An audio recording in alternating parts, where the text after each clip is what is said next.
o'clock in the morning, we had Al, Lisa, our oldest son, his daughter, their children. 2 daughters. And they were all in the house on Christmas Eve. We're all in here. We lost our power. Had a little ice storm in Louisiana, which is abnormal. But an ice storm come through, we lost all our power. Therefore, we didn't have any running water at all. Well, at 3 o'clock in the morning, I opened my eyes on Christmas Eve, and I put the old nose in the air like an old buck deer, and I smelled smoke, as in burning wood. Well, we have a fireplace in there, so I thought, I think I'll get up and check that. So I got up and put my pants on, I walked in there and I looked at the fireplace. It looked fine. I went back in there, got back in bed. I lay there for about 15 minutes. I kept smelling what smelled like burned wood, not like logs. It was something other, little smell I didn't like. I thought, I can't believe you sniffed I said, that out. something is not right. So I got my pants on again. I walked back in there. So I get down in front of the fireplace and I'm studying it. Well, I'm looking right in the little crack where the concrete meets my living room floor. I have a flashlight because we don't have any power. There's no lights, it's dark. I could see a little wisp of smoke coming up, and then it would go on up in there in the chimney. And I'm looking at that little wisp of smoke. I said, what is smoke doing coming out of right there?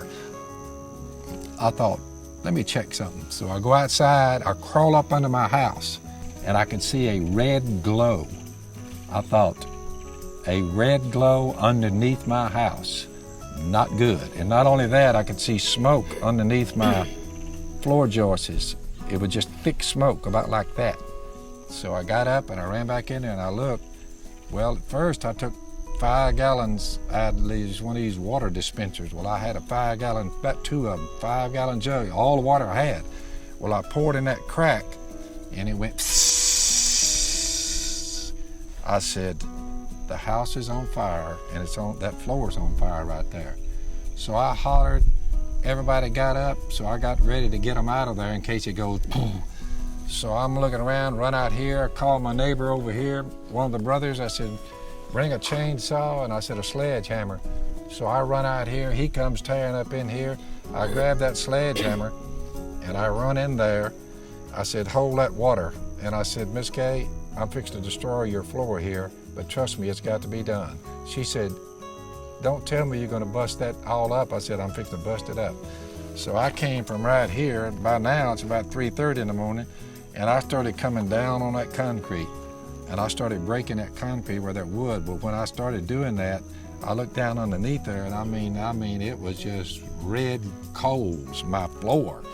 Well, we started pouring the water to it, and I'd bang and beat some more concrete. We poured all the water there and got it all put out. I said, but we did call the fire department. we called the fire department. So far, they're on the way, you know, the fire department's coming. I said, well, before they get here. 25 minutes to get here. Yeah, I said, before they get here, let me just see what I can do with this. So I busted it all out. I'm looking at the floor underneath my house. It's just all torn up, and I got water poured on all that stuff that was smoldering. My floor was burning underneath that concrete, moving this way. Well, it was just a matter of time before it took off, and it'd just go right up the chimney. It'd burn the whole thing down.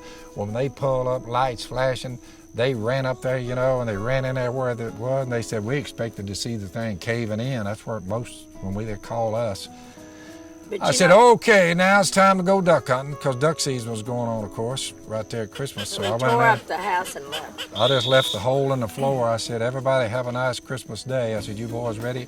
So I got my gun and my shell, and the fire department said, you're going where? I said, going to the duck blind. I said, I got the fire put out. I said, y'all want to mop up here a little bit, make sure nothing else catches on? No, they put water in there, which they made a bigger mess as the fire did. The neatest part was Alan's 2 little girls. The oldest one, Anna, she was the lead one.